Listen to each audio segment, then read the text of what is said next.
नमस्कार, मी रेणुका. तर तुम्हा सर्वांचं माझ्या यूट्यूब चॅनलमध्ये फार फार स्वागत आहे. तर आजच्या व्हिडिओमध्ये मी तुमच्यासाठी फक्त एक बटाट्यापासून बनवलेला फारच रुचकर आणि कमी तेलाचा नाश्ता घेऊन आलेले आहे. तो एकदा नक्की करून बघा, तुम्हाला फार फार आवडेल. मग उशीर कशाचा, चला सुरू करूया आजचा व्हिडिओ.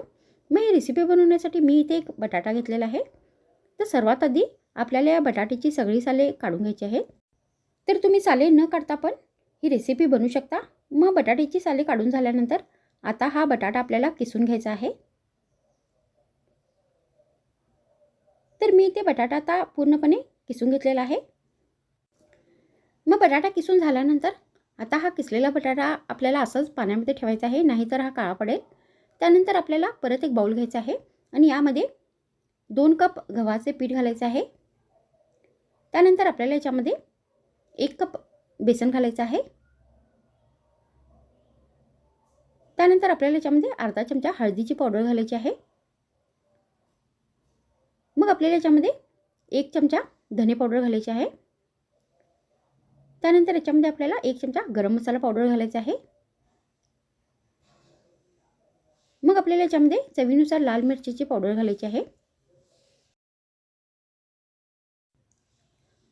त्यानंतर याच्यामध्ये 1 चमचा जिरे घालायचे आहे. मग आपल्याला याच्यामध्ये चवीनुसार मीठ घालायचं आहे. मग आपल्याला याच्यामध्ये चवीनुसार बारीक चिरलेली हिरवी मिरची घालायची आहे. मग आपल्याला याच्यामध्ये अर्धा कप बारीक चिरलेली कोथिंबीर घालायची आहे. मग आपल्याला याच्यामध्ये जो किसलेला बटाटा आहे तो सगळा घालायचा आहे. तर तुम्ही याच्यामध्ये आणखीन भाज्याचा पण वापर करू शकता. तर आता हे पीठ आपल्याला व्यवस्थित मळून घ्यायचं आहे.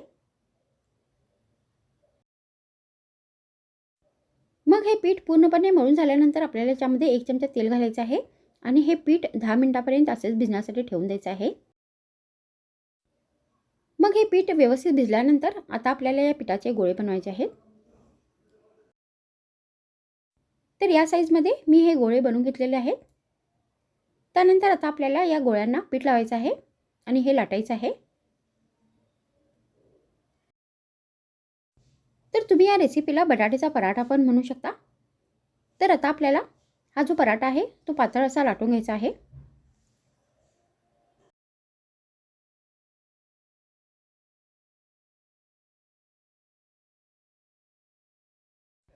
मग हा पराठा लाटून झाल्यानंतर गॅसवर आपल्याला तवा ठेवायचा आहे आणि हा पराठा आता दोन्ही बाजूनी व्यवस्थित भाजून घ्यायचा आहे.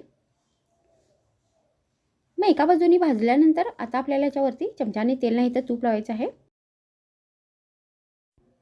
आणि अशाच पद्धतीने हा पराठा परतून दुसऱ्या बाजूनी पण आपल्याला तेल नाही तर तूप लावायचं आहे आणि दोन्ही बाजूनी व्यवस्थित हा भाजून घ्यायचा आहे. तर अशा पद्धतीने तुम्ही ही रेसिपी बनवून गरमागरम लोणच्याबरोबर नाही तर दह्याबरोबर नाश्त्यामध्ये सर्व करू शकता. तर माझ्या व्हिडिओमध्ये इतकेच. पुन्हा भेटू आणखीन एक नवीन व्हिडिओमध्ये.